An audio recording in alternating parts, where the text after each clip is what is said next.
नमस्कार साथियों, मैं अभिषेक स्वागत करता हूं आप सभी का कैरियर इंडिया एजुकेशन में। आज यदि हम बात करेंगे तो समाज की क्लास की बात होगी। क्लास 9 पे चर्चा की जाएगी, क्योंकि समाज एक ऐसा टॉपिक है जिससे एक से लेकर दो प्रश्न तो हर परीक्षाओं में पूछे ही जाते हैं। खासतौर पर पटवारी में, जहां पर 25 नंबर का पूरा आपका आना है हिंदी का, उसी हिंदी में समाज एक महत्वपूर्ण भूमिका निभाता है। इसके अलावा अगर समाज को हम देखें तो समाज कहीं ना कहीं हमारी जो अशुद्धियां होती हैं उनको भी सही करने का प्रयास करता है। इसके अलावा समास जो है वो संधि से भी कहीं ना कहीं जुड़ा हुआ है। कैसे जुड़ा हुआ है, इस क्लास में आपको पढ़ने के बाद पूर्णतः समझ में आ जाएगा। अगर हम समास शब्द की बात करें दोस्तों, तो समास कहाँ से आया हुआ है, इस पर मैं एक पहले शुरुआत से ही एक कहानी बताऊंगा, तब आपको इस समास का पूरा मतलब मालूम पड़ेगा। उसके पहले दोस्तों, जिन्होंने चैनल को सब्सक्राइब नहीं किया है, चैनल को सब्सक्राइब जरूर कर लें। सब्सक्राइब करने के दो फायदे। पहला फायदा, आपको नोटिफिकेशन जो है वो तुरंत मिल जाएगा। जो भी क्लास होगी उसका नोटिफिकेशन तुरंत मिल जाएगा, क्योंकि अभी इस समय पटवारी से रिलेटेड क्लासें चल रही हैं। प्रबंधन की जो क्लासें हैं वो लगभग में पूरी की पूरी डाल दी गई हैं। अगर प्रबंधन की जो क्लास है, आप अगर 1 से लेकर 30 तक उसमें देखेंगे तो पूरा एकदम जो निचोड़ है, सार है, सब कुछ उसमें है। अब उसकी जो है थ्योरी की क्लासें चालू होने वाली हैं। इसके अलावा विज्ञान की क्लास चालू है और हिंदी की क्लास चालू है। विज्ञान की जो क्लास होती है, यानी सामान्य विज्ञान, जो कि 25 नंबर का आ रहा है, उसकी क्लास जो है वो शाम को 6 बजे के लगभग में डाल दी जाती है। उसी प्रकार हिंदी भी 6 से 8 के बीच में इन क्लासों का नोटिफिकेशन आपको मिल जाएगा। दूसरा जो महत्वपूर्ण फायदा आपके लिए है कि 15 तारीख से जो पेपर होंगे, यानी 15 मार्च से, तब उस समय पर जो जो प्रश्न उन क्लासों में पूछे गए हैं उसका पूरा का पूरा जो भी एक तरीके से रिव्यू होगा, और उससे संबंधित क्या क्या प्रश्न आ सकते हैं इसकी जानकारी इन क्लासों में दी जाएगी। जिससे कि यदि आपका 15 तारीख को पेपर है तो कोई बात नहीं, लेकिन यदि 15 के बाद आपका पेपर है तो आपको उससे बहुत ज़्यादा सहायता, हेल्प मिलेगी। चलिए दोस्तों, अपन चालू करते हैं समास को। एक बात और, टेलीग्राम से जुड़ना बिल्कुल भी ना भूलें, क्योंकि टेलीग्राम पर ही इन सब की पीडीएफ आपको प्राप्त होगी। नीचे डिस्क्रिप्शन बॉक्स में उसका लिंक दे दिया गया है, तो आप लोग टेलीग्राम से जुड़ जाएं।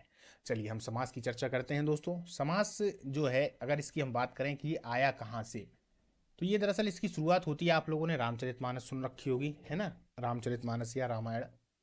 तो जब आप लोगों ने देखा था कि हनुमान जी वो संजीवनी पर्वत लेने के लिए जाते हैं, है ना, 1 मिनट पेन ले आऊं।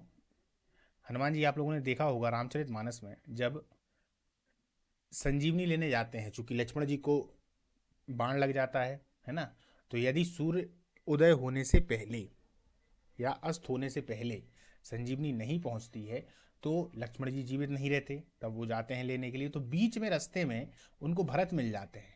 भरत चूंकि कौन है, राम जी के भाई हैं। अब जब भरत बीच में हनुमान जी को मिल जाते हैं, तो हनुमान जी अगर इन भरत से बात करने लगते और पूरी कहानी सुनाने लगते तो लेट हो जाते। तो जब वो लेट हो जाते हैं तो वो सोचते हैं कि क्यों ना हम इन्हें कोई भी बात संक्षेप में बता दें कि हुआ क्या था। तब वो एक श्लोक बोलते हैं, और श्लोक से ही समास का एक तरीके से जन्म हुआ है। मतलब कि वो वहां पर संक्षेप में बताकर निकल जाते हैं, ताकि सूर्यास्त होने से पहले पहले लक्ष्मण जी की जान बचाई जा सके। तो यहीं से समास शब्द जो है वो आया था। तो समास का यदि हम शाब्दिक अर्थ की बात करें कि समास का अर्थ क्या होता है, तो वो होता है संक्षेप। यानी कि कोई भी बात को छोटे से शब्दों में कह देना ताकि सामने वाला उसको समझ जाए, यही होता है समास। अब चूंकि दोस्तों हल्की सी मैं संधि की बात करूंगा, ज्यादा तो नहीं करूंगा क्योंकि ये संधि का टॉपिक नहीं है। संधि भी इसी तरीके से होती हैं, बस ये होता है कि संधि समास से थोड़ी सी अलग होती है, उनके नियम अलग होते हैं। समास की यदि हम बात करें तो समास में शब्दों का खेल होता है। किनका? शब्दों का। शब्द तो आप जानते हैं, शब्द का मतलब, जैसे कि मैंने यहां पर लिख दिया राम, फिर मैंने लिख दिया गाय, है ना, मैंने लिख दिया आप। ये सब जो हैं वो शब्द होते हैं। अब राम जो है वो कितने अक्षरों से मिलकर बना है? अगर राम की हम बात करेंगे तो एक रा से मिलकर बना है, एक यहाँ पर मात्रा भी है, ये मात्राएं हैं, और उसके बाद माँ से बना है, और उसके बाद फिर एक मात्रा है। मात्रा का मेरा मतलब है आ इनमें जुड़ा है, क्योंकि आप लोगों ने देखा होगा, यदि वर्णमाला पढ़ी होगी तो आप लोगों को मालूम है कि कोई भी जो वर्ण होता है एक तरीके से वो स्वतंत्र रूप में लिखा तो जा सकता है पर बोला नहीं जा सकता। यानी कि यदि मैं माँ को, खाली माँ को बोलूं तो मैं बोल तो सकता हूं, मतलब कि मैं उसको लिख तो सकता हूं खाली माँ को नीचे हलंत लगा के, पर इसको बोल नहीं सकता। आप करके देखिए, आधे माँ को बोलकर देखिए, आप नहीं बोल पाएंगे, या तो उसको किसी अक्षर के साथ जोड़ना पड़ेगा या फिर लास्ट में आ लगाना पड़ेगा, यानी आ तो होता ही है। तो इस तरीके से जो समास होता है उसमें पूरी की तरह शब्दों का खेल होगा। ये शब्द हैं जैसे राम, गाय, आप, ये पूरे शब्द हैं। लेकिन जो संधि होती है उसमें इन वर्णों का खेल होता है। वर्ण का मतलब होता है कि जो आप लोगों ने देखा होगा स्वर और व्यंजन, स्वर और व्यंजन, तो जो वर्ण होते हैं उन्हीं दोनों के अंतर्गत आते हैं स्वर और व्यंजन। तो जो संधि होंगी उनमें स्वर और व्यंजन के माध्यम से शब्दों का निर्माण होगा, और जो समास होते हैं उनमें खुद शब्दों के माध्यम से शब्दों का निर्माण हो जाता है, यानी कि दो शब्द मिलकर एक नया शब्द बना देते हैं। ये दोनों में अंतर होता है, समास में और संधि में। हालांकि इसकी जो चर्चा है वो लास्ट में भी अपन थोड़ी करेंगे, और जिस दिन आप संधि को पढ़ लेंगे तो संधि पूरी तरीके से क्लियर हो जाएंगे कि संधि क्या होते हैं और समास क्या होते हैं। तो मैंने समास की आपको एकदम व्यवहारिक सी डेफिनेशन बता दी।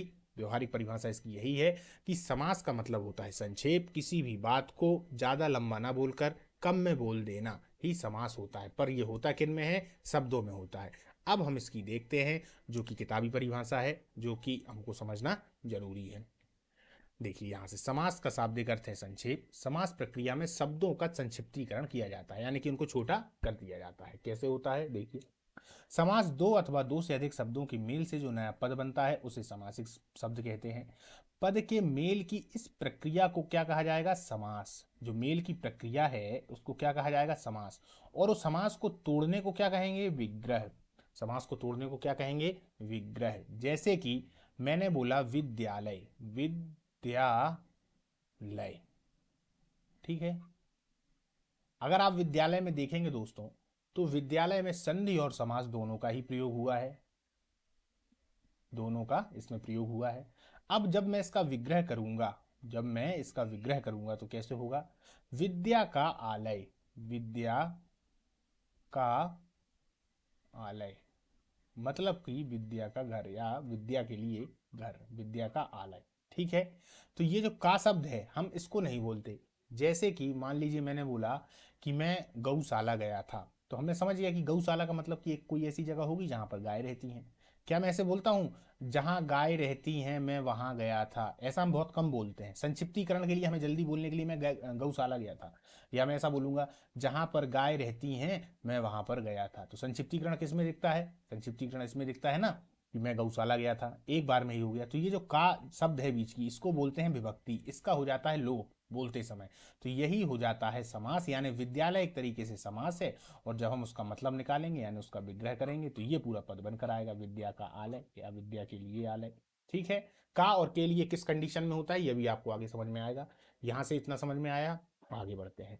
समास रचना में प्रायः दो पद होते हैं। कितने पद होंगे दोस्तों? दो पद होंगे। ये भी जान लीजिए, प्रश्न इससे बहुत इंपॉर्टेंट है, आता है इन पदों के हिसाब से एक प्रश्न जरूर आता है। चलिए, दो पद होते हैं। पहले पद को पूर्व पद, यानी एक पद इस तरफ होगा और एक तरफ एक पद ये होगा, तो पहले वाले को हम क्या कहेंगे? पूर्व पद, यानी पहले आया हुआ है। दूसरे पद को कह देते हैं उत्तर पद, उत्तर पद, ठीक है। जैसे राजपुत्र में पूर्व पद राज है और उत्तर पद पुत्र है। समास पदों के बीच विभक्तियां लोप हो जाती हैं, जो कि मैंने आपको बताया कि ऊपर जो विभक्तियां हैं वो लोप हो जाती हैं। विभक्तियां आप लोगों ने सुन रखी होंगी, कर्ता ने कर्म को करण से, संप्रदान के लिए अपादान से, है ना, संबंध में पर, ये सब जो हैं विभक्तियां होती हैं, ठीक है। तो उन्होंने क्या बोला कि बीच की विभक्ति लुप्त हो जाएगी।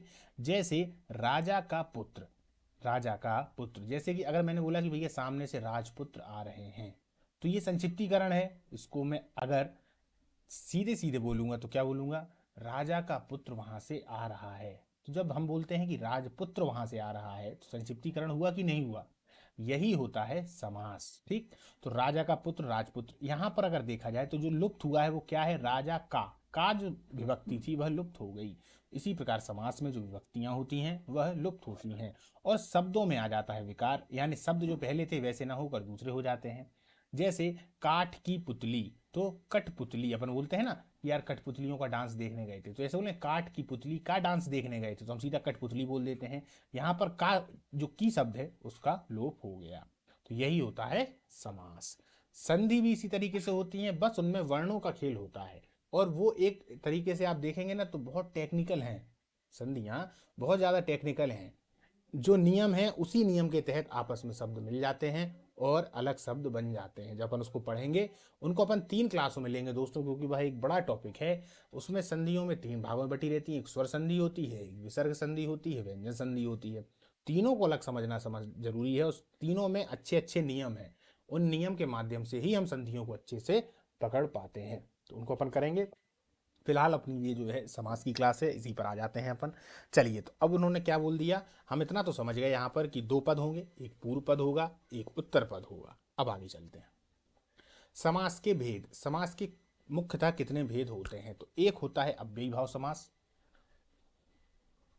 देखिए, एक होता है अव्ययी भाव समास, दूसरा होता है तत्पुरुष समास, तीसरा होता है कर्मधारय समास, चौथा होता है द्विगुणी समास और पांचवा होता है द्वंद्व समास। इस द्विगुणी में ये जो वाह है दोस्तों, ये दा के हल्का सा नीचे को आता है ना, क्योंकि टाइपिंग करते वक्त वो यहाँ पर है, तो आप लोग समझ जाइएगा। द्वंद्व समास। और एक होता है बहुव्रीहि समास। क्या होता है? बहुव्रीहि समास। हम थोड़ा थोड़ा इनको समझते हैं, फिर परिभाषाओं के माध्यम से आगे बढ़ेंगे।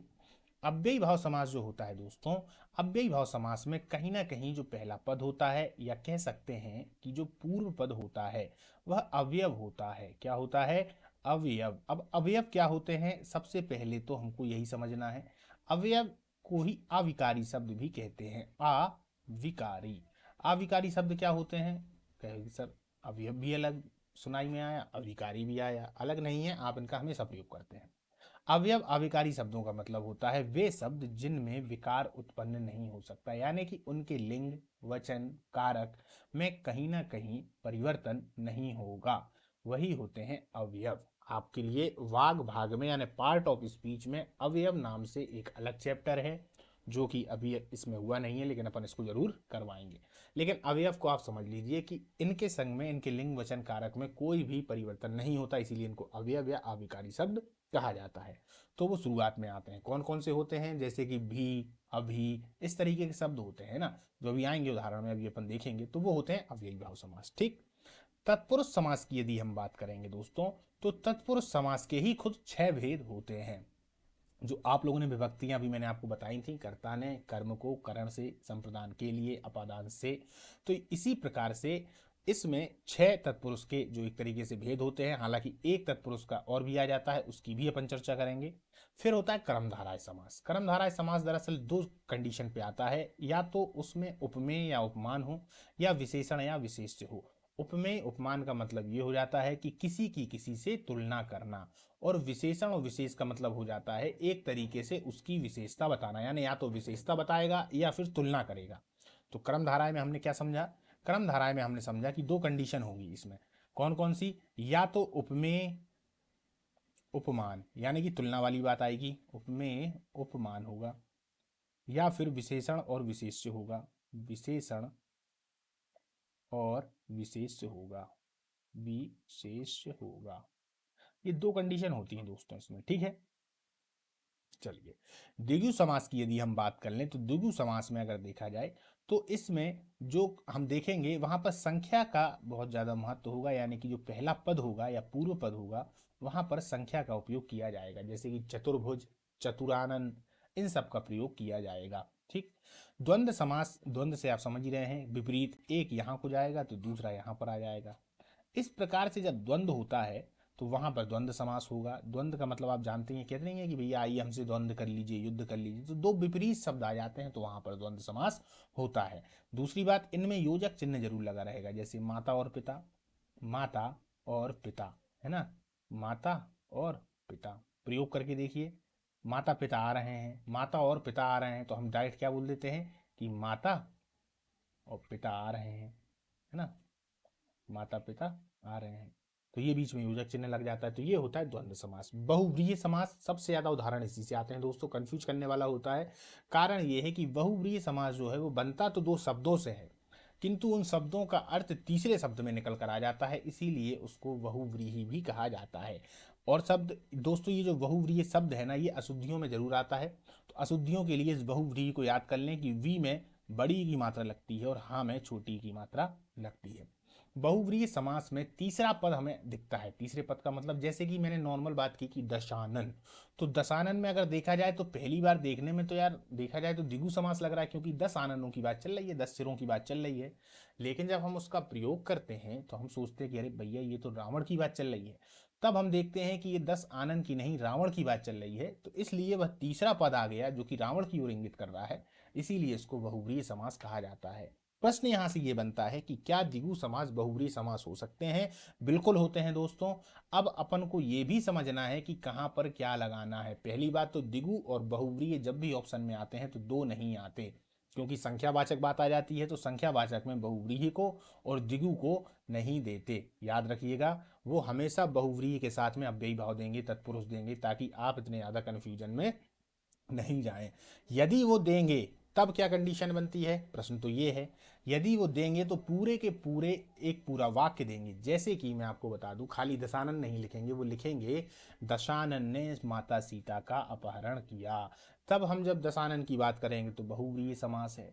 मान लो उसने नॉर्मल ऐसी बात कर दी दशानन, और बहुव्रीहि ऑप्शन में नहीं है, शब्द को समझिएगा, बहुव्रीहि ऑप्शन में नहीं है और द्विगु ऑप्शन में है, और उसने खाली दशानन लिख दिया, तब आप द्विगु समास पर लगा देंगे। अब यदि आप लोगों को ये वाली बात समझ में नहीं आई हो तो कमेंट जरूर कर दीजिएगा, ताकि हम अगली क्लास में आपके इस कंफ्यूजन को दूर कर सकें। ठीक, आगे चलते हैं। ये इंपॉर्टेंट है दोस्तों, इससे भी रिलेटेड एक प्रश्न आ जाता है कि पदों की प्रधानता के आधार पर वर्गीकरण कीजिए। पदों की प्रधानता क्या होती है? प्रधानता का मतलब कि जो मुख्य वाक्य है, या जो वाक्य को माफ करिएगा, जो मुख्य शब्द है, उसी को हम पदों की प्रधानता के आधार पर वर्गीकरण करते हैं। जैसे किसमें होता है पूर्व पद प्रधान, तो उसमें अगर देखा जाए तो अव्ययी भाव समास, खाली यही एक समास होता है दोस्तों, याद रखिएगा, जिसमें पूर्व पद यानी पहला पद ही जो है एक तरीके से देखा जाए तो प्रधान होता है। प्रधान का मतलब होता है मुख्य। गांव के प्रधानों को जानते हो ना आप, मुख्य। तो प्रधान का मतलब क्या होता है? मुख्य, यानी कि यदि उसको बदल दिया जाए तो सब कुछ बदल जाएगा, यही होता है मुख्य। ठीक है, अब कैसे होगा मुख्य, अभी अपन उदाहरण पे आएंगे तो समझेंगे। उत्तर पद प्रधान किन में होता है? तीन में, तत्पुरुष, कर्मधारय, द्विगु। किन किन में होगा? तत्पुरुष में होगा, कर्मधारय में होगा और द्विगु में होगा। दोनों पद प्रधान किस में होते हैं? तो द्वंद्व में, क्योंकि दोनों ही आपस में लड़ रहे हैं, तो दोनों ही प्रधान है। और दोनों पद अप्रधान यानी कि प्रधान नहीं होते तो वो होता है बहुव्रीहि। इसमें कोई तीसरा पद ही होता है। अभी अपन ने इसका उदाहरण लिया था दशानन, तो अगर देखा जाए तो तीसरा पद इसमें होता है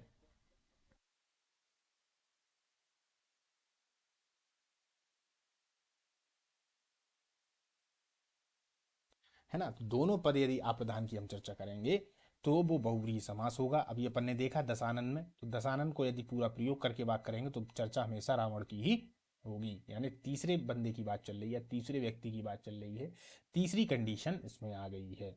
ठीक है, अब अपन इसको समझ गए पदों की प्रधानता के आधार पर। दोस्तों प्रश्न इसमें कैसे पूछे जाते हैं? प्रश्न सीधा सीधा आता है, इनमें से किस समास में पूर्व पद प्रधान होगा? बेईभाव समास। इनमें से किस में उत्तर पद प्रधान होगा? तीन ऑप्शन में होंगे, आपको लगाना होगा। दोनों पद प्रधान किस में होते हैं? तो द्वंद्व हो गया। दोनों पद अप्रधान किस में होते हैं? तो बहुव्रीहि हो गया। ये अपन लोग समझ गए कि यहाँ से कितने प्रश्न किस प्रकार से आते हैं। अब अपन उदाहरणों को देखते हैं और उदाहरणों के माध्यम से धीरे धीरे करके इनको खोलते हैं। अब आपकी जो क्लास है वो बहुत ही ज़्यादा इंटरेस्टिंग होने वाली है, क्योंकि आप लोग जानते हैं दोस्तों, मैं पढ़ाता हूँ तो कहीं ना कहीं उसको उदाहरण से जोड़ देता हूँ। जोड़ने का कारण ये है कि पढ़ाई का तो सीधा सब प्रयोग यही होता है दोस्तों, पढ़ाई का मतलब ही यही होता है कि आप उसको प्रयोग में ला पाएं। यदि आप उसको प्रयोग में नहीं ला पाए तो फिर पढ़ने का क्या मतलब, है ना। तो यदि आप प्रयोग में लाएंगे तो उसकी एक कंडीशन और होती है, वो आपके लिए फायदा होता है कि आपको याद नहीं करना पड़ता, आपको रटना नहीं पड़ता, वो अपने आप ही आपको याद हो जाता है। किसी भी भाषा को उठा लीजिए, चाहे अंग्रेजी को उठा लीजिए, चाहे आप फ्रेंच को उठा लीजिए, यदि आप इनका प्रयोग करने लगे तो फिर आपको जरूरी नहीं है कहीं पे जाने की। रोज अगर आप आधा घंटा इसकी प्रैक्टिस करने लगे तो अपने आप ही आपको आने लगती है, क्योंकि दिमाग आपको संदेश देता है बार बार वही चीज आ रही है, तो ये अपने आप आपको आने लगती है। चलिए चलते हैं, प्रयोग करते हैं और देखते हैं कि एक उदाहरण देखकर। सबसे पहले अव्ययी भाव समास, जो अपन ने शुरुआत में बात की, जिस समास का पहला पद या पूर्व पद अवयव हो, है ना, अवयव हो, बस आपको ये पकड़ना है, क्या हो? अवयव हो, तथा प्रधान हो, प्रधान तो वो है ही, और उसे अव्ययी भाव समास कहते हैं। ठीक, पहचान क्या होगी? शब्द में पहले अनु होगा, बड़ा आ होगा। ये बड़े आ को याद रखना दोस्तों। एक और आता है छोटा आ।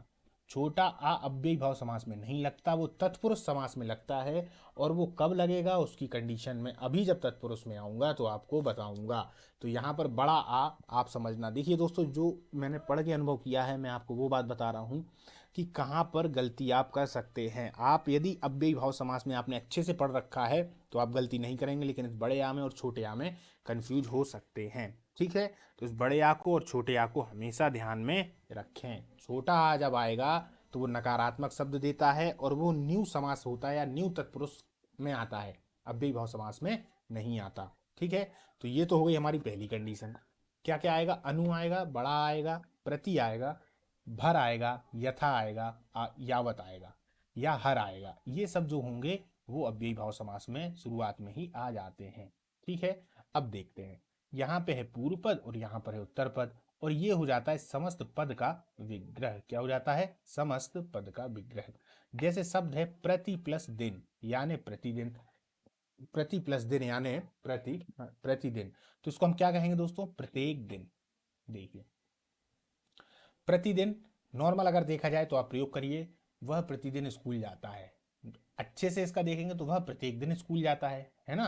प्रत्येक दिन स्कूल जाता है। पर यहाँ प्रति जो है वह अवयव है और दिन है, तो प्रति शब्द जो होगा वह प्रधान होगा। यानी प्रति के बाद हम दिन की जगह कुछ और लगा दें तो शब्द पूरा का पूरा बदल जाएगा। समझ गए दोस्तों? यही होता है प्रधान शब्द। जैसे लिख दिया आ जन्म। आ जन्म का मतलब होता है जन्म से लेकर। आ जन्म का मतलब होता है जन्म से लेकर, यानी कि जब मैं पैदा हुआ 1991 में पैदा हुआ तो तब से लेके अभी तक जब मैं यहाँ पे पढ़ा रहा हूँ तो उसको क्या कहेंगे? आ जन्म।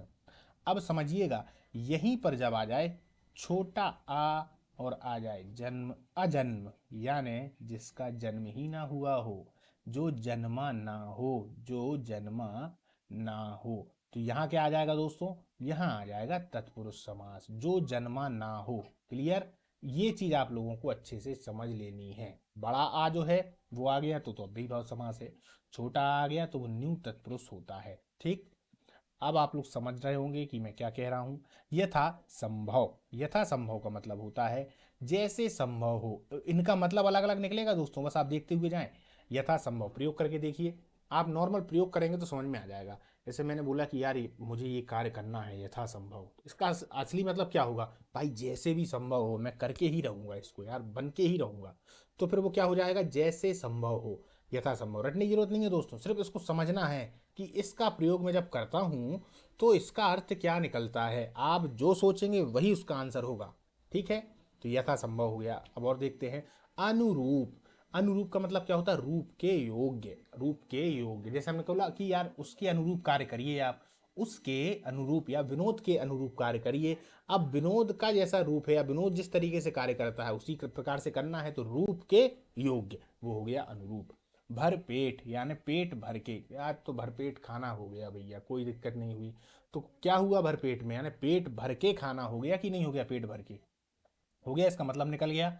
इनको अव्ययी भाव समासों को दोस्त जो लड़के होते हैं वो काफ़ी रटने की कोशिश करते हैं, क्योंकि थोड़ा ये कन्फ्यूजन वाला होता है। वो इसीलिए होता है कि हम समझते नहीं हैं, डायरेक्ट करते आते हैं। तत्पुरुष कर्मधारय में आप लोग कन्फ्यूजन में नहीं आएंगे, दिगु बहुव्री में कन्फ्यूजन में आएंगे या फिर अव्ययी भाव कन्फ्यूजन में आएंगे। और दोस्तों जो प्रश्न बनते हैं वो इन्हीं से बनते हैं, तो आज से आप लोग उनको समझ लें और प्रयोग करने का प्रयास करें। प्रयोग जैसे ही कर लेंगे तो अपने आप इनके आंसर निकल आएंगे। मान लीजिए कोई ऐसा ऑप्शन वहां फंस जाता है जो आपने पढ़ा भी नहीं है, तब आपके पास में सिर्फ एक ही चारा है उसको 90% हल करने का, वो है कि उसका आप प्रयोग करें उसी समय पर जब आप बैठे हो परीक्षा में, तो तुरंत उसका प्रयोग करें कि यार ये ऐसा होगा तो ऐसा हो जाएगा, तो आप समझ जाएंगे। ठीक है, प्रतिकूल। प्रतिकूल शब्द का प्रयोग आप लोगों ने देखा होगा कि यार ऐसा मौसम उसके प्रतिकूल है, यानी कि इसका क्या मतलब होगा? प्रतिकूल मतलब इच्छा के विरुद्ध। समझना बात को, बोलते हैं ना इस जानवर के अगर देखा जाए तो ये जो मौसम है वह प्रतिकूल है, यानी वो जानवर है ना उसकी इच्छा के विरुद्ध है, इच्छा के या उसकी जो प्रकृति है उसके विरुद्ध है, तो उसी को हम क्या बोल देते हैं? प्रतिकूल। तो इच्छा के विरुद्ध। हाथ प्लस हाथ यानी हाथों हाथ में, कहते नहीं है हाथों हाथ वह वाला काम हो जाना चाहिए, तो हाथ ही हाथ में हो जाए यानी तुरंत हो जाए, तो इसका मतलब क्या हो जाता है? हाथ ही हाथ में। ठीक है, अब आप लोगों को समझ में आ गया होगा कि क्या है अव्ययी भाव समास। चलिए दोस्तों, अव्ययी भाव समास के अगर देखा जाए तो अगर और उदाहरण देखेंगे अपन तो बहुत सारे उदाहरण होते हैं और अनगिनत इसके उदाहरण होते हैं, निकलते जाते हैं, बनते जाते हैं, है ना। चलिए अब अपन आते हैं तत्पुरुष समास पर। तत्पुरुष समास क्या है? जिस समास में बाद अथवा उत्तर पद प्रधान हो, जिस समास में बाद अथवा उत्तर पद प्रधान हो उसको हम क्या बोलते हैं? एक तरीके से तत्पुरुष समास, ठीक है। जैसे कि राजा का कुमार राजकुमार, धर्म का ग्रंथ यानी धर्म ग्रंथ, ठीक है। रचना को करने वाला यानी रचनाकार। अब समझिए दोस्तों, तत्पुरुष समास के जो भेद होते हैं वो 6 प्रकार के होते हैं। क्यों? क्योंकि इसमें कहीं ना कहीं विभक्तियां होती हैं, बीच का जो चिन्ह है वह लुप्त हो जाता है। अब जो विभक्ति होती है वह लुप्त हो जाता है। राजकुमार तो राजा का कुमार, ठीक। धर्म ग्रंथ धर्म का ग्रंथ। रचनाकार रचना को करने वाला, तो ये को का बड़ा का दोनों जगह है। यहां पर हम देखते हैं तो ये क्या हो गया? विलुप्त हो गया। अब समझिए तत्पुरुष समास के भेद। सबसे पहले होता है कर्म तत्पुरुष, है ना। अब आप समझिए जो विभक्तियां आपने देखी होंगी उन विभक्तियों में खाली 6 ही होती हैं जो कि तत्पुरुष समास में आती हैं। तो कौन कौन सी आती हैं दोस्तों? एक कर्म तत्पुरुष आता है, फिर करण तत्पुरुष आता है, संप्रदान तत्पुरुष आता है, अपादान तत्पुरुष आता है, संबंध तत्पुरुष आता है और अधिकरण तत्पुरुष आता है। एक और तत्पुरुष होता है जिसे हम न्यू समास भी कहते हैं, जिसकी अपन चर्चा बीच में करेंगे अभी। तो कितने होते हैं एक तरीके से देखा जाए तो क्रम से चालू होता है, जैसे कर्ता ने वो नहीं आता, फिर उसके बाद कर्म से, कर्ता ने कर्म को, ठीक है समझना, कर्ता ने कर्म को, करण से, संप्रदान के लिए, अपादान से संबंध, फिर अधिकरण, ठीक है। इतने जो होते हैं वो आते हैं। जो 7 विभक्तियां होती हैं तो उनमें से 6 विभक्तियां इसमें आती हैं, तो पहले वाला छूट जाता है, बाकी की 6 इसमें आ जाती हैं। अब जो बाकी की दोस्तों 6 इसमें आती हैं उन 6 को द्वितीय से चालू करते हैं। कैसे? यदि कर्म तत्पुरुष की बात आएगी तो देखिए दोस्तों वहां पर ऑप्शन आता है। मान लीजिए अगर आ गया कर्म तत्पुरुष, संप्रदान तत्पुरुष, अधिकरण तत्पुरुष तो आप कर देंगे, लेकिन यदि ऐसा आ गया कि प्रथम तत्पुरुष, द्वितीय तत्पुरुष, तब फिर कैसे करेंगे आप? इसलिए वो लोग क्या करते हैं, जैसे कर्म तत्पुरुष आएगा तो कर्म तत्पुरुष को द्वितीय तत्पुरुष भी कहा जाता है। कौन सा तत्पुरुष कहा जाता है दोस्तों? हाँ, ये क्या कहा जाता है दोस्तों? द्वितीय तत्पुरुष। यहां से आप लोग समझ लीजिएगा, क्योंकि कर्म तत्पुरुष वाला नहीं होता, सॉरी कर्ता वाला नहीं होता, कर्म से स्टार्ट हो जाता है, तो कर्म को क्या बोलते हैं? द्वितीय तत्पुरुष। कभी कभार ऐसा आ जाता है, खासतौर पर यूपी की परीक्षाओं में इसी तरीके से आते हैं, कंफ्यूज करने के लिए डायरेक्ट नाम नहीं लेते, ये बोलते हैं जैसे ये है तो इसको हम क्या बोलते हैं? द्वितीय तत्पुरुष। या सेकंड अगर लिख दूं तो कोई दिक्कत है? द्वितीय तत्पुरुष। जब इसके बाद वाला आएगा तो तृतीय तत्पुरुष, फिर वो आएगा तो चतुर्थ तत्पुरुष। तो इस तरीके से कंफ्यूज पैदा करने के लिए आ जाते हैं। हालांकि अपने जो व्यापम में अभी तक देखा गया है, अधिकतम कभी कभार आया भी है तो कर्म तत्पुरुष इस तरीके से आते हैं। अब अपन इनको समझते हैं, बिल्कुल सरल से हैं, मजा आएगा, पढ़ते चलिए। कर्म तत्पुरुष, इसमें कर्म कारक की विभक्ति का लोप हो जाता है। कर्म कारक की विभक्ति क्या होती है? करिए, कर्ता ने कर्म को, शब्द क्या आ रहा है? को, ये लोप होगा यानी ये इसके बीच में होगा, तो यहीं से हम समझते हैं कि ये क्या है। मान लीजिए आ गया गगनचुंबी में कौन सा समास है, तो आप गगनचुंबी का समास विग्रह करेंगे, गगन को चूमने वाला, शब्द आ गया को, तो ये यहाँ देखिए। अब जब हम इसका फिर से समास बनाएंगे तो क्या हो जाएगा? गगनचुंबी। इसी प्रकार यश प्राप्त, यश को प्राप्त करने वाला या यश को प्राप्त, तो क्या हो जाएगा? को। तो ये यहाँ पर आप देखेंगे तो ये विलुप्त हो रही है। चिड़ी मार, चिड़िया को मारने वाला, ये आ गया को, है ना। अभी मैं बता रहा हूँ आपको कि आप इसको समझेंगे कैसे। ग्रामगत, ग्राम को गया हुआ, ग्राम को गया हुआ। ये रथ चालक, ये रथ है दोस्तों, ये चा हो गया है रथ चालक, तो रथ को चलाने वाला।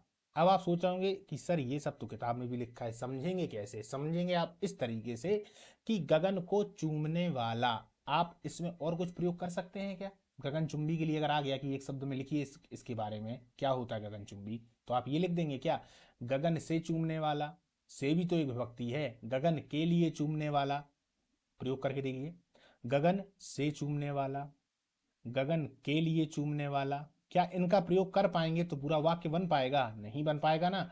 वहां पर सिर्फ को शब्द ही फिट हो रहा है और ये को ही बता देता है कि यह कर्म तत्पुरुष है। क्लियर? कर्म तत्पुरुष का मतलब हो जाता है कि यह द्वितीय तत्पुरुष है। कौन सा तत्पुरुष है? द्वितीय। क्यों? क्योंकि को विभक्ति है, पहली बात।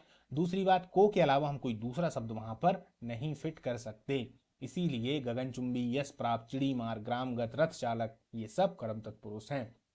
किसी को भी उठा लिए, चिड़िया को मारने वाला। क्या चिड़िया मारने वाले के लिए अपन ऐसा लिख सकते हैं चिड़िया से मारने वाला, चिड़िया के लिए मारने वाला? बताइए। या हम लिख दें चिड़िया की मारने वाला। काकी के एक संबंध वाला भी होता है ना, विभक्तियों में एक संबंध वाला भी होता है, तो क्या हम लिख सकते हैं? नहीं लिख सकते ना। इसके लिए चिड़िया को मारने वाला ही आएगा। अब तो आप लोगों को समझ में आ गया होगा। आ गया हो तो कमेंट में जरूर लिखिएगा कि हाँ सर आ गया समझ में। आगे बढ़ते हैं। ये तो था पहला कर्म तत्पुरुष। अब आता है दूसरा करण तत्पुरुष। इसको हम तृतीय तत्पुरुष भी बोलते हैं। चलिए यहां पर मेंशन कर दिया गया है।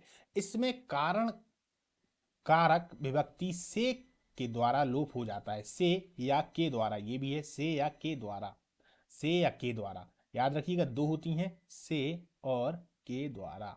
के द्वारा इनका लोप हो जाता है। लोप का मतलब समझ पा रहे हैं कि नहीं? लोप का मतलब है गायब हो जाती हैं। लोप का मतलब छिप जाती हैं।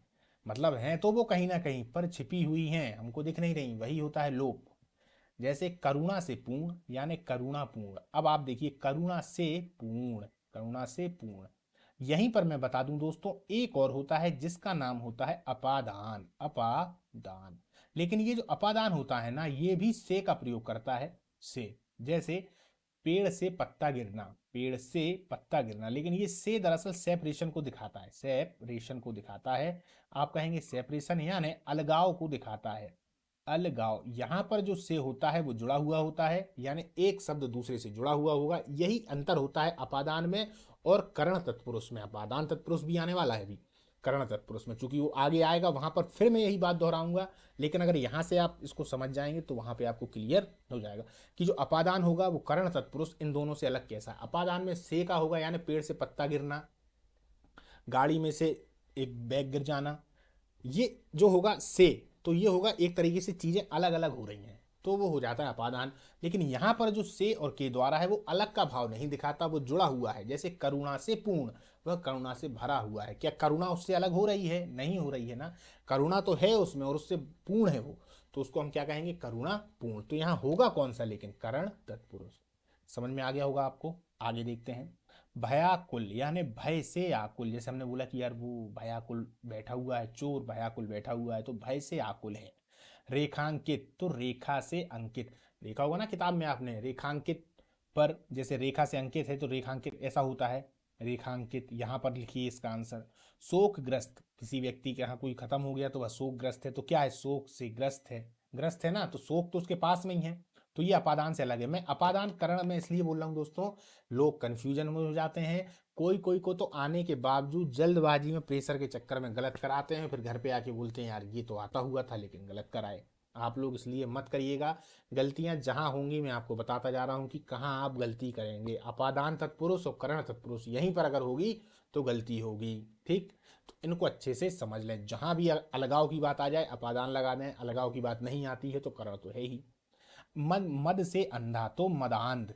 मद से अंधा, रावण के लिए अक्सर ये शब्द प्रयोग किया जाता था, तो मदांध क्या हो गया? मद से अंधा। ठीक है। अब आप लोग देखिएगा, मान लीजिए मदांध है। अगर मैं ये बोल दूं मदांध, इनको कहा जाता था, इंद्र को भी कहा जाता था, वो भी अपने घमंड में चूर रहते थे। तो मदांध को एक तरीके से सुनिएगा, यहाँ पे किस तरीके से समास बदल जाएगा। जैसे मैं लिखता हूं, मदांध को रावण ने युद्ध में पराजित कर दिया। मदांध को रावण ने, किसने? रावण ने युद्ध में पराजित कर दिया। तब ये जो मदांध है ना, तब ये करण तत्पुरुष नहीं होगा, ये दरअसल इंद्र के लिए बात चल रही है। किसके लिए बात चल रही है? इंद्र के लिए। तो ये क्या बन जाएगा?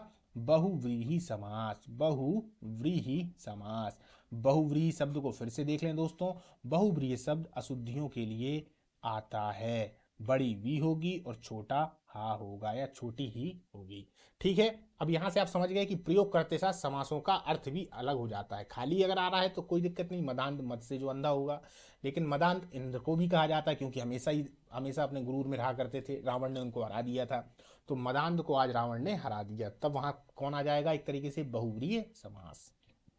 संप्रदान तत्पुरुष ये होता है चतुर्थी। अब संप्रदान के लिए क्या आएगा दोस्तों, तो इसके लिए जो विभक्ति होती है वो होती है के लिए। क्या होगी, के लिए, के लिए।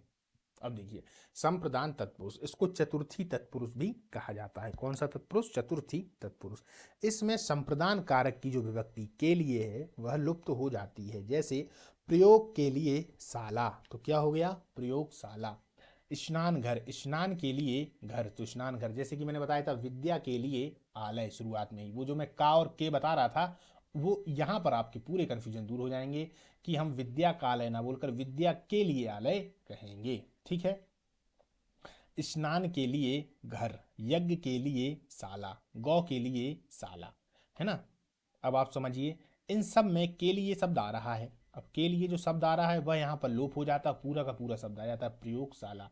यानी हमने कहा कि यार स्कूल में 12th क्लास में आप लोगों ने देखा होगा, जिन्होंने फिजिक्स केमिस्ट्री मैथ ली होगी, तो प्रयोगशाला हर किसी के लिए रहती है, तो हम बोलते हैं प्रयोगशाला। तो हम ये तो बोलते नहीं है वहाँ पे कि भैया प्रयोग के लिए जो शाला है आप वहाँ पर चले जाइए, डायरेक्ट बोल देते हैं भाई प्रयोगशाला में चले जाओ, वहाँ पर आपको जो सर हैं वो मिल जाएंगे, क्योंकि वो केमिस्ट्री के सर हैं। तो प्रयोगशाला डायरेक्ट बोल देते हैं। लेकिन यहाँ पर जो के लिए है, ये शब्द यहाँ पर अपने आप विलुप्त हो जाता है। तो क्या हो गया दोस्तों, प्रयोगशाला पूरा समासिक पद है, और ये जो यहाँ लिखा हुआ है वह समास का विग्रह है। क्या है, समास का विग्रह। ठीक है। समास का दोस्तों उल्टा भी पूछा जाता है, विलोम में मैंने बताया था। तो समास के उल्टे को हम क्या बोल देते हैं, व्यास। क्या बोलते हैं, व्यास।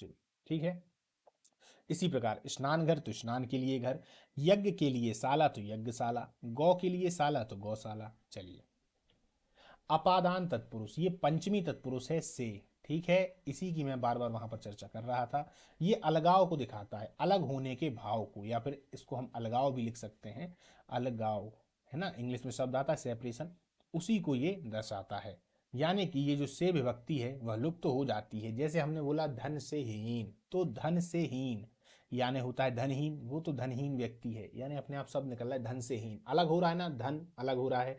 पथ से भ्रष्ट यानी पथभ्रष्ट, पथ यानी रास्ता, रास्ते से अपने भटक रहा है, कि वो व्यक्ति जो है वो पथभ्रष्ट हो गया है, आया तो किसी और उद्देश्य के लिए था पर उद्देश्य उसका कुछ और हो गया है, तो वो क्या हो गया, पथ से भ्रष्ट यानी से अलग हो रहा है। इन सब में अगर आप देखेंगे तो अलग होने की कंडीशन है, अलग होने की कंडीशन है। ये भी अलग है, ये भी अलग हो रहा है, किसी चीज से अलग हो रहा है, देश से निकाला, इसको देश से ही निकाल दिया गया है, ये भी अलग हो रहा है ना। तो आप देख लें, अपादान तत्पुरुष जिसको हम पंचमी तत्पुरुष कहते हैं, उसमें से आएगा, अलगाव की बात होगी। बस इतना आप लोग अगर तत्पुरुष में समझ गए तो तत्पुरुष से आपका जो क्वेश्चन है वो बाहर नहीं जाएगा और आप गलत नहीं करेंगे। ठीक है। चलिए, संबंध तत्पुरुष, ये होता है छठी तत्पुरुष। संबंध ये नॉर्मल है, इसको तो आप लोग एक बार में ही समझ जाएंगे। का, की और के, ये जो होंगे वो संबंध के लिए प्रयोग किए जाते हैं, ये विभक्तियां। इसमें संबंध कारक की विभक्ति का, के, की लुप्त हो जाती है। जैसे राजा का पुत्र यानी राजपुत्र, राजा की आज्ञा यानी राजाज्ञा। अब आप देखिए, राजा का पुत्र और राजा की आज्ञा, राजा की आज्ञा, राजा का जो संबंध है वो आज्ञा और में, राजा आज्ञा में जो संबंध है वो किया गया, तो यहीं से इसका संबंध तत्पुरुष हो। जैसे देश रक्षा, देश की रक्षा, शिवालय, शिव का आलय। ठीक है। तो ये क्या हो गया, संबंध तत्पुरुष। ठीक। अब आता है अधिकरण तत्पुरुष। इसमें अधिकरण कारक की विभक्ति होती है में, पर, ये लुप्त हो जाता है। क्या होगा, में और पर, में पर। इसमें अधिकरण कारक की विभक्ति होगी में, पर, ये लुप्त हो जाएगा। कैसे, शोक में मग्न, तो शोक मग्न, पुरुषों में उत्तम, तो पुरुषों में उत्तम या पुरुषोत्तम, लोक में प्रिय, तो लोकप्रिय। इसमें क्या होगा दोस्तों, में पर जो विभक्ति होगी वह लुप्त हो जाती। अधिकरण का मतलब ही यही होता है दोस्तों, एक तरीके से देखा जाए तो जो में और पर होते हैं एक तरीके से वो अधिकरण को दर्शाते हैं, यानी अधिकरण यानी अधिकार को दर्शाते हैं में पर। जैसे शोक में मग्न है, या पुरुषों में जो उत्तम है, इस तरीके से, है ना। जैसे आ जाता है गृह प्रवेश, है ना, गृह में प्रवेश, गृह प्रवेश, तो क्या हो जाएगा, गृह में प्रवेश, गृह में प्रवेश। ये भी एक उदाहरण है, लिख लीजिएगा, है ना। जैसे आ जाता है एक तरीके से आनंद मग्न, आनंद मग्न, क्या होगा, आनंद में मग्न, आनंद। अब इनको आप लोग अगर प्रयोग करेंगे तो आपको ये अच्छे से समझ में आ जाएंगे। अब एक तत्पुरुष और होता है दोस्तों, वो न्यू समास के रूप में आता है, वो एक तरीके से है तो तत्पुरुष का ही भेद, न्यू समास। इसमें मैंने आप लोगों को बताया था कि ये नकारात्मक होता है। क्या होता है, ये इयां है दोस्तों, इयां, ठीक है, इस तरीके से ये इयां है। इसमें क्या होगा, एक तरीके से निषेध सूचक या शुरुआत का जो शब्द होगा वो नकारात्मक शब्द आएंगे। अब वो नकारात्मक कौन कौन से शब्द आते हैं, छोटा आएगा, है ना, रुकिए, हाँ छोटा आ जाता है। इसके अलावा इसमें अन आएगा, आ और ना आएगा, अन आएगा। एक ना शब्द होता है, छोटा ना भी होता है और बड़ा ना भी होता है, ये भी आ सकता है। और गैर आएगा, और गैर आएगा। अब अपन देखते हैं कि इसके उदाहरण कौन कौन से होते हैं। तो इसको न्यू समास भी कहा जाता है, एक तरीके से ये तत्पुरुष समास का ही उदाहरण होता है ना। जैसे अधर्म, अधर्म आपने सुना होगा, जहां धर्म नहीं है तो नकारात्मक शब्द आया, अधर्म, अधर्म, तो क्या हो गया, जहां धर्म नहीं है तो हो गया अधर्म। इसके अलावा क्या होते हैं दोस्तों, एक होता है अनावश्यक, अनावश्यक, अनावश्यक होता है, ठीक। और कौन से उदाहरण होते हैं, एक होता है जैसे कि नापसंद, नापसंद, ये सब नकारात्मक होंगे, नापसंद यानी जिसको पसंद नहीं करना है तो हो गया नापसंद। इसके अलावा और कौन होते हैं, जैसे गैर वाजिब, जैसे गैर शब्द मैंने लिखा तो क्या हो गया, गैर वाजिब, जैसे गैर वाजिब, ये सब जो होंगे वो न्यू समास के उदाहरण होंगे, जो कि तत्पुरुष के अंतर्गत ही आता है। ठीक है, अब आप लोग समझ गए होंगे कितने तत्पुरुष हैं। ठीक है, 6 तत्पुरुष हैं, सातवां जो होता है वो न्यू समास होता है। इसमें इस तरीके के आते हैं, यानी निषेध वाक्य होंगे, आगे जो होगा वो नकारात्मक वाक्य का कहीं ना कहीं प्रयोग होगा। चलिए अपन चर्चा करते हैं दूसरे समास पर। कर्मधारय समास सबसे सरल समास होता है दोस्तों, कोई दिक्कत नहीं है। जिस समस्त पद का, बस आपको इसमें उपमेय उपमान समझ लेना है, विशेषण विशेष समझ लेना है। जिस समस्त पद का उत्तर पद प्रधान हो तथा पूर्व पद व उत्तर पद में उपमान उपमेय अथवा विशेषण विशेष से संबंध हो, कर्मधारय समास कहलाता है। पहचान क्या होगी, पहचान दोस्तों यह होगी कि विग्रह करने पर, जब हम इसका विग्रह करेंगे, विग्रह करने पर दोनों पद के मध्य में जो कि के समान आदि शब्द आते हैं, क्या क्या आएंगे दोनों पदों के मध्य में, के समान, इस तरीके के शब्द आते हैं। ठीक है, या फिर ऐसे शब्द आएंगे जो, जो जो आएगा, समान आएगा, इस तरीके के शब्द आते हैं। जो और समान कहाँ पे प्रयोग होते हैं दोस्तों, जहां तुलना करनी हो और जो जिसके समान दिखाना हो, या विशेषण की बात करनी, उसकी विशेषता बतानी हो, तो वहीं पर इन शब्दों का प्रयोग होता है। ये जो है, जो, ठीक है, जो या समान आते हैं। चलिए अब अपन देखते हैं उपमान और उपमेय में, है ना। तो सबसे पहले चरण कमल, तो कमल के समान चरण, कमल के समान चरण। अब आप लोग एक बात याद रखिएगा, उपमान और उपमेय इनमें अंतर कैसे करें, एक बार भी समझिएगा, हमेशा याद रखेगा, हमेशा याद रहेगा। उपमान, उपमान जो होता है जिससे तुलना की जाती है, उपमेय जिसकी तुलना की जाती है, बस इतना याद रखें। जिससे तुलना की जाए तो वो हो गया उपमान, और जिससे तुलना की जाए तो वो हो गया उपमेय, या जिसकी तुलना की जाए तो वो हो गया उपमेय। चरण कमल, तो जो जो एक तरीके से चरण है वो किसके समान है, कमल के समान है। चरण किसके समान है, कमल के समान है। कनक लता, जो कि एक तरीके से कनक के समान क्या है, लता है। इसी प्रकार कमल नयन, तो जो नयन है वो किसके समान है, कमल के समान है। तो कमल के समान नयन, तो इसका मैंने आपको बोला सबसे सरल यही है। तो इसको जब आप विग्रह करेंगे तो आप तुरंत समझ जाएंगे कमल नयन। तो हम अपने मन से इसका अंदाज लगा सकते हैं कि इसका विग्रह किस तरीके से होगा। ये तो समझ में आ गया कि कौन सा समास है, तो कर्मधारय समास है। अब कमल नयन, तो क्या होता है, एक तरीके से जो नयन होंगे वो कमल के समान होंगे, है ना। कमल थोड़ी ना नयन के समान होगा, कमल थोड़ी ना नयन के समान होगा, हालांकि एक कंडीशन हिंदी में आती है वो अलग है। तो आप यहां से तुरंत समझ जाएंगे हाँ भाई यह कर्मधारय समास है। ठीक है, कर्मधारय समास में और भी कुछ देख लिए जाएं, जैसे कि विशेषण और जो विशेष्य होते हैं। तो जैसे कि अगर आ जाता है नीलकंठ, है ना, नीला है कंठ जिनका, मैं बता देता हूं आपको, नील नीलकंठ। उदाहरण लिख देता हूं, फिर उसके बाद अपन इसको करेंगे। जैसे नीलकंठ हो गया, एक हो जाता है महापुरुष, महापुरुष, महापुरुष हो गया। इसके अलावा हो गया महादेव, महादेव। अधमरा हो गया, अधमरा, अधमरा। और हो गया परमानंद, परमानंद। ठीक है, इनको अपन देखते हैं। ये वाले जो पहले थे वो तो हो गए उपमान उपमेय वाले। अब विशेषण विशेष वाले। नीलकंठ यानी नीले कंठ की विशेषता बता रहे हैं। नीला है कंठ जिनका, तो नीला है कंठ जिसका, तो वो क्या हो गया, नीलकंठ। यहाँ अगर कर्मधारय समास है तो पक्षी की बात चल रही है, और नीलकंठ यदि आ जाए तो वो एक बहुव्रीहि समास भी हो जाता है। यानी बहुव्रीहि समास दिगु और कर्मधारय भी हो जाते हैं। कब, प्रसंग बदलने के आधार पर। जैसे ही दोस्तों प्रसंग बदलेगा तो वो अलग अलग हो जाएंगे। लेकिन नीलकंठ सेपरेट अगर आ जाए तो ऑप्शन के अनुसार आप वहां पे आंसर लगाएंगे। कर्मधारय समास, बहुव्रीहि समास दोनों नहीं आएंगे।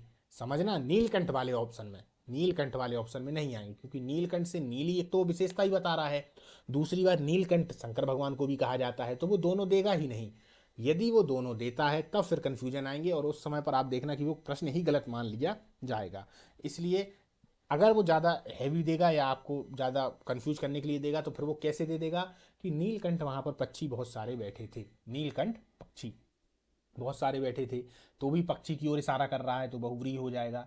या नीलकंठ की पूजा हमेशा करनी चाहिए। तो अब नीलकंठ अगर देखा जाए तो इसमें कंफ्यूजन आ गया कि ये शंकर जी हैं कि वो पक्षी, क्योंकि पक्षी का नाम भी नीलकंठ है और शंकर जी को नीलकंठ कहा ही जाता है। तो आप लोग समझ रहे हैं ना कि मैं क्या कहना चाह रहा हूँ, कि वो ऑप्शन में ऐसे नहीं देगा, वहां पर आपको कंफ्यूज नहीं होना है। जैसे महापुरुष, तो महान है जो पुरुष, महान उसकी क्या हो गई, विशेषता। महान उसकी क्या हो गई, विशेषता। यानी कि महान विशेषण है और जिसकी बताई जा रही है वो क्या हो गया, वह हो गया विशेष। पुरुष जो हो गया यहाँ पर वो क्या हो गया, पुरुष विशेष हो गया। क्या हो गया, विशेष। तो अब विशेषण और विशेष तो समझ गए कि कौन कैसे क्या होते हैं। महादेव, महान है जो देव, तो देखिए जो शब्द आ रहा है सामने, आ रहा है कि नहीं आ रहा है, और महान है जो देव, तो जो महान हो गया वह उनकी विशेषता हो गई, यानी विशेषण शब्द वो हो गया। और विशेष से कौन है जिनकी विशेषता बताई जा रही है, देवों की, तो महादेव यानी कि एक तरीके से शंकर जी। अब महादेव जो होगा, अब कंफ्यूजन फिर पैदा हो गया कि महादेव कर्मधारा है कि बहुव्रीहि है, तो दोनों दोस्तों दोनों है। महादेव की यदि हम बात करेंगे तो जो महान देव है तो एक तरीके से कर्मधाराय हो गया। विशेष अर्थ में ले जाएंगे तो वही शंकर जी का हो जाता है। इसी प्रकार अधमरा है और परमानंद है। परम है जो आनंद, तो वो है परमानंद, यानी आनंद से भी जो ऊंचा हो जाए वही हो गया परमानंद। चलिए समझ गए कर्मधारय समास, उपमान उपमेय विशेषण विशेष। इसको आप लोग समझ लें। इसके बाद दोस्तों जब एक और क्लास आएगी समास की, देखिए क्या है, सब चीज़ें सिस्टमेटिक ढंग से होना चाहिए तो फिर समझ में भी आता है। जैसे कि पहले क्लास हो गई, अब क्लास हो जाने के बाद में थ्योरी हम समझ गए। अब थ्योरी समझ लेने के बाद में अब अपन क्या उठाएंगे, अब उठाएंगे अपन 4 ऑप्शन एमसीक्यू। एमसीक्यू में धीरे धीरे आप लोग पूरे अच्छे से समझ जाएंगे, जल्दी चालू होने वाले हैं वो भी, है ना। फिलहाल पहले थ्योरी तो अपन कर ही लें। चलिए आगे बढ़े। कर्मधारय हो गया अपना। द्विगु समास सबसे सरल समास है, इसको तो आंख बंद करके ही आप लोग तुरंत कर देंगे, ठीक है।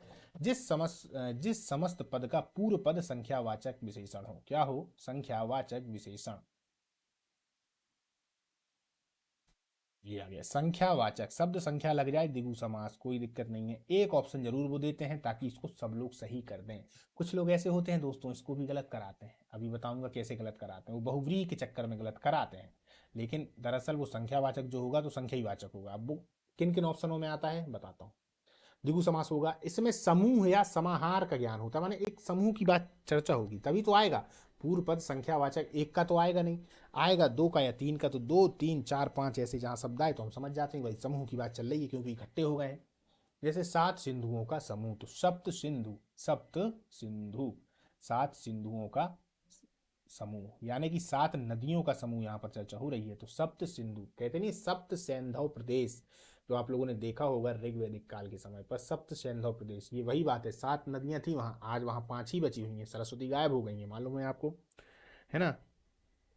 चलिए अब अपन नीचे आते हैं। दो पहरों का समूह, यानी दो पहर, उसी को हम कहते हैं दो पहर, दो पहरों का समूह। दो पहर अपन किसको कहते हैं, जो सुबह होती है, सुबह के बाद और कहीं ना कहीं दिन से पहले, तो वो दो पहर हो जाते हैं। यानी एक हो गया फिर दूसरा हो गया तो वो दो पहर हो गए। तीन लोकों का समाहार तो त्रिलोक हो गए, तीन लोकों का समाहार त्रिलोक हो गए। चौराहा, चार राहों का समूह तो चौराहा हो गया। है ना। इसी प्रकार आप लोगों ने सुन रखा होगा नवरात्रि या नवरात्र, तो वो क्या हो जाता है, नौ रात्रियों का समूह, है ना, एक तरीके से नौ रात्रियों का समूह, नौ रात्रियों का समूह, ठीक है। और आप लोगों ने देखा होगा सप्त ऋषि, एक सप्त ऋषि तारामंडल भी होता है दोस्तों, है ना, सप्त ऋषि, सात ऋषियों का समूह। पचमढ़ी आप लोगों ने सुना होगा, पचमढ़ी, पचमढ़ी क्यों कहते हैं, मध्य प्रदेश में आपको मालूम है ना, सबसे बड़ी चोटी यही है धूपगढ़।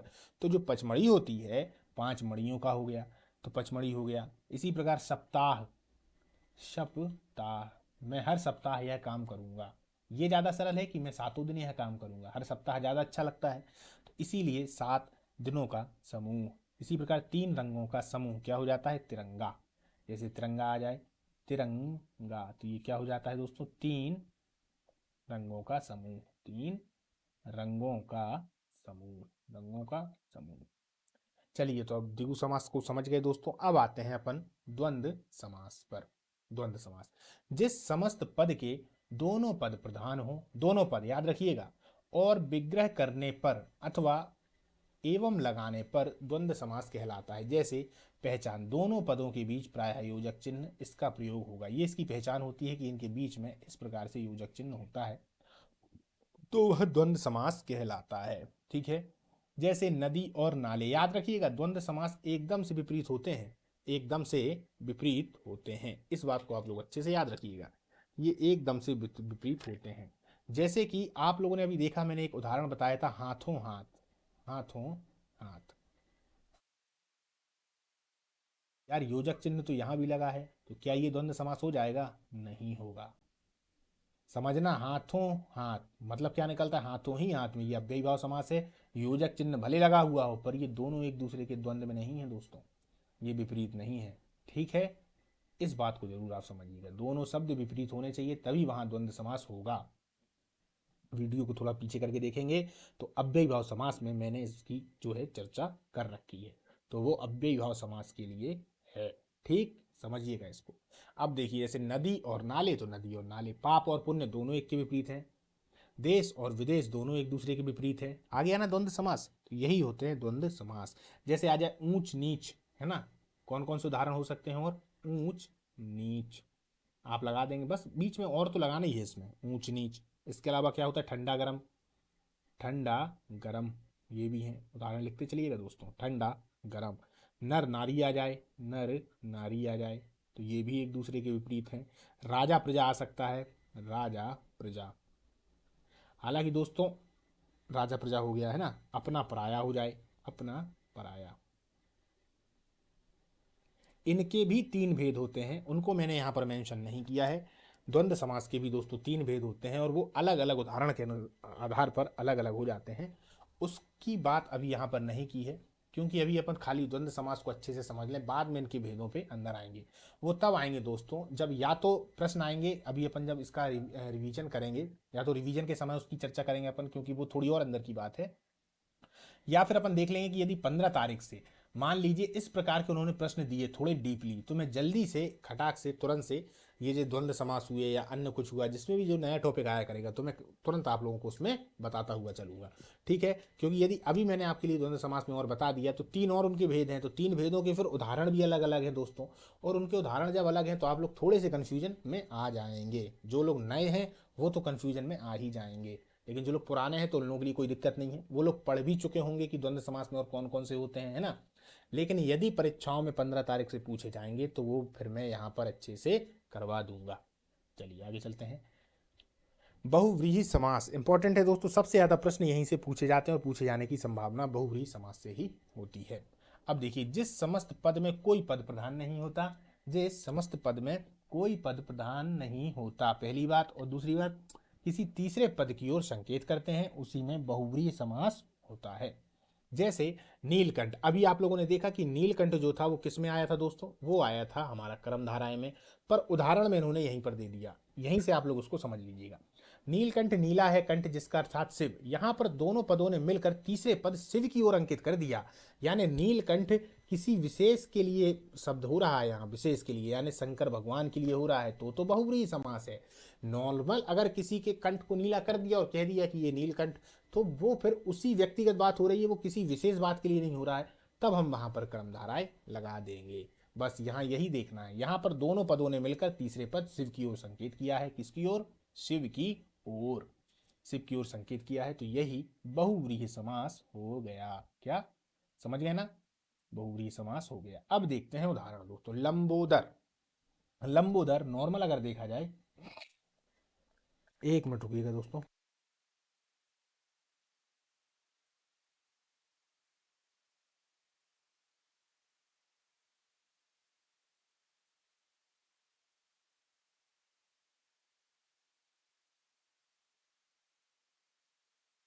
चलिए दोस्तों, तो जैसे लंबोदर है, तो लंबोदर में क्या होगा दोस्तों? लंबा है उदर जिसका, यानी गणेश जी। लंबोदर, भारत में कितने सारे लंबोदर घूम रहे हैं। उधर मतलब जानते हैं ना, पेट, कितनों का पेट निकला हुआ है। तो यदि नॉर्मल में बात की जाएगी तो उनके लिए बात हो रही, पर यहाँ पर उनके लिए विशेष बात होती है लंबोदर भगवान के रूप में, तो वो गणेश जी हैं, तब बहुव्रीहि समास हो जाता है। नॉर्मल अगर लंबोदर का हम वाक्य देखेंगे तो लंबा है उदर जिसका, यानी कि ये कहीं ना कहीं आप लोग अगर देखेंगे तो वो उसकी विशेषता बता रहा है एक तरीके से, जिसका पेट लंबा है, तो वो क्या हो गया? कर्मधारय समास हो गया। लेकिन हम विशेष रूप से उसको गणेश जी के लिए प्रयोग करते हैं। आपने शुरुआत में पर्यायवाची देखे होंगे, गणेश जी के पर्यायवाची में अपन ने बताया था कि लंबोदर उनको इसलिए कहा जाता है, और भी बताया था ना, गजानन कहा जाता है। जैसे आ जाए वक्रतुंड। वक्रतुंड, तो अब आप कहेंगे वक्रतुंड में कौन सा समास होगा? तो भैया उसमें भी बहुव्रीहि समास ही होगा। कहेंगे क्यों हुआ सर वक्रतुंड में? क्योंकि वक्र का मतलब होता है ऐसा घुमा हुआ यानी टेढ़ा, और तुंड का मतलब होता है सूंड। तो वक्रतुंड जिसकी टेढ़ी है सूंड अर्थात गणेश जी, तो वक्रतुंड में भी क्या हो जाएगा? बहुव्रीहि समास। इस प्रकार के आप जितने भी शब्द देखेंगे दोस्तों, वो बहुव्रीहि समास ही होते हैं। ठीक। अब जैसे कि मान लीजिए आपने हैदराबाद सुना होगा, हैदराबाद, हैदराबाद, तो इसमें कौन सा समास होगा? तो दोस्तों इसमें होगा बहुव्रीहि समास। अब आप कहेंगे सर इसमें क्या? हैदर के द्वारा आबाद, हैदर के द्वारा आबाद, लेकिन ये तीसरे शब्द के लिए बता रहा है, समझना, हैदर के द्वारा आबाद, तो हैदराबाद। अब आप समझिए कि उसने आबाद किया, यानी उसने तो बनवाया उस शहर को, तो क्या हो गया? हैदराबाद। तो इसमें भी बहुव्रीहि, तो हैदराबाद, अहमदाबाद, इस तरीके के जैसे भी आएंगे तो उन सब में क्या आ जाएगा? बहुव्रीहि समाज।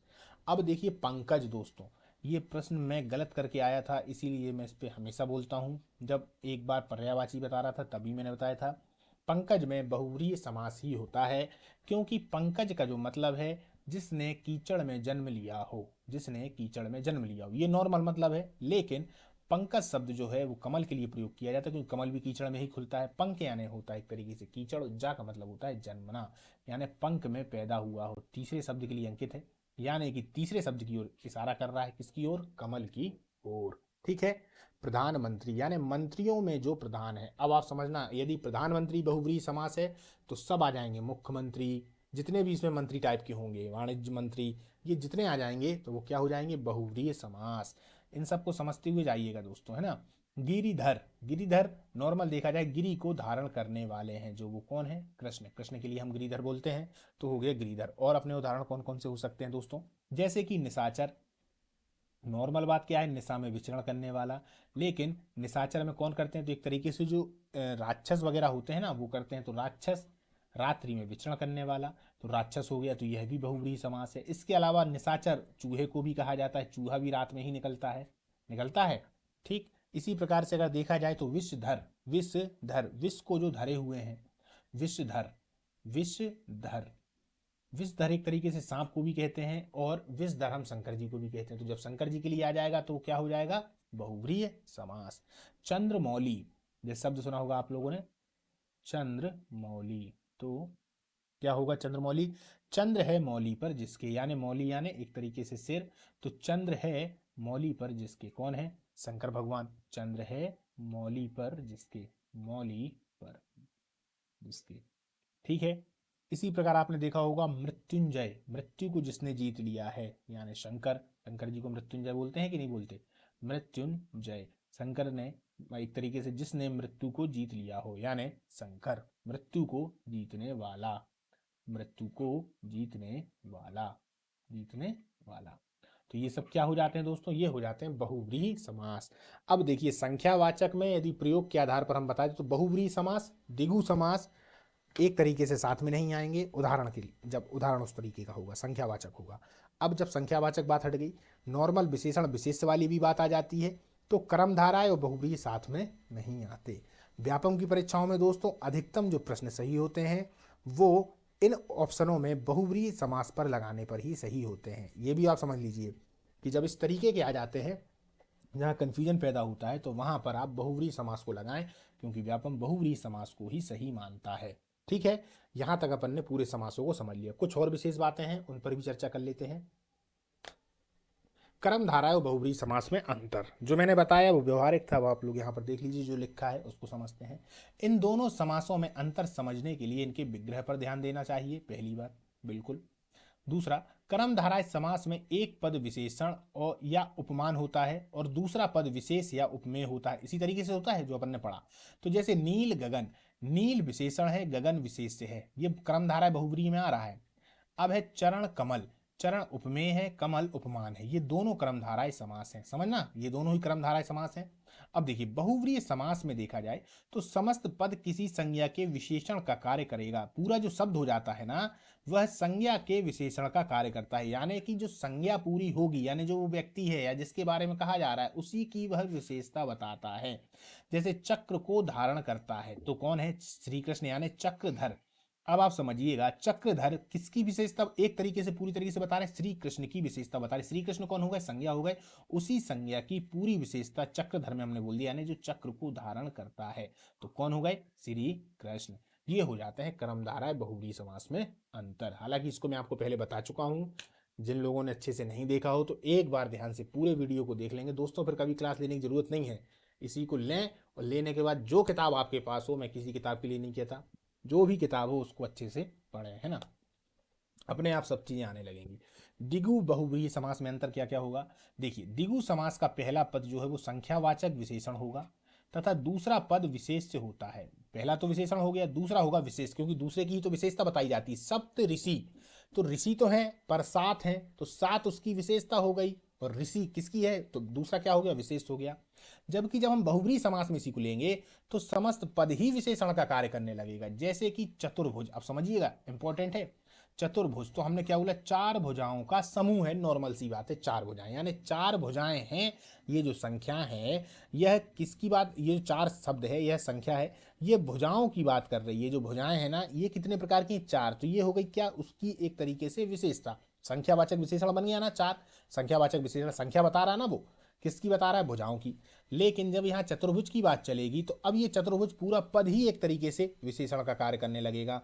कैसे करेगा, चार भुजाएं जिसकी हैं अर्थात भगवान विष्णु, यानी क्या हो गया, बहुव्रीहि समास। क्या हो गया दोस्तों, बहुव्रीहि समास। अब आप लोगों को समझ में आया, आ गया होगा, है ना। तो हमने बहुव्रीहि और द्विगु में देख लिया, बहुव्रीहि और कर्मधारय में देख लिया। चलिए दोस्तों आज की जो अपनी क्लास है वो यहाँ पर समाप्त करते हैं। इसके बाद अगली बार में हम संधियों पर आएंगे, फिर इनकी जब टेस्ट सीरीज चालू हो जाएगी दोस्तों तो जितने भी कन्फ्यूजन होंगे वो दूर हो जाएंगे। यदि अभी भी आप लोगों को कोई कन्फ्यूजन हो तो कमेंट में लिख दीजिएगा, अगली क्लास में आपकी उस जो कन्फ्यूजन है उस कन्फ्यूजन को दूर कर दिया जाएगा। इसके अलावा दोस्तों टेलीग्राम से जुड़ना बिल्कुल भी ना भूलें, क्योंकि PDF आपको वहीं से प्राप्त होगी।